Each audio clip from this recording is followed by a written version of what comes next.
Hi. Okay, well last time we looked at Colossians chapter 1. Let's move on, just look at the next chapter, Colossians chapter 2. This chapter picks up obviously from the end of the previous one. Paul has been reflecting on how he's struggling and working hard for the sake of the church that he ministers to. And the reason why becomes clear at the start of chapter 2.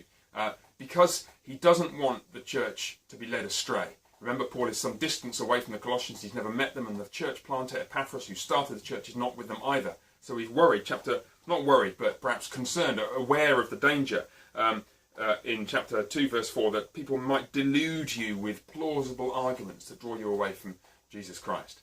And then the bulk of the chapter then, from verse 8 onwards, is a series of warnings. And there are a mixture of concerns on Paul's mind, sort of interwoven ideas that he fears they might be drawn away from Christ by. For example, chapter 2, verse 8, see to it that no one takes you captive by philosophy and empty deceit, according to human tradition, according to the elemental spirits of the world and not according to Christ. Perhaps the focus there on pagan philosophies and other religious systems that were prevalent in the in the first century.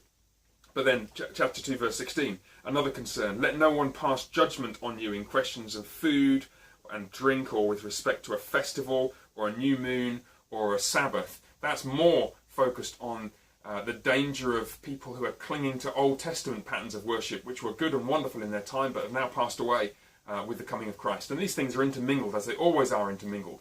And Paul is concerned that in the end, he wants them to cling to Christ and to Christ alone.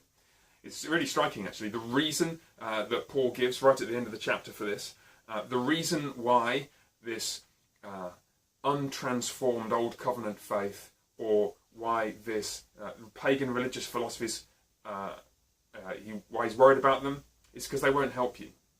In the end, they can't make you one with God. They can't transform your life.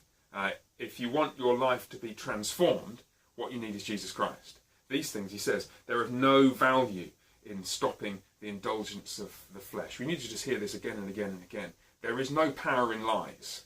There is only power in the truth. There is no power in gods that we make for ourselves and religious philosophies and systems that we choose for ourselves. There is only power in the truth. There is only power in Jesus Christ. And that's the only thing that can transform us and stop the indulgence of the flesh. So how does it do that? That's the question that's posed for us at the beginning of chapter 3. We'll take a look at that next time.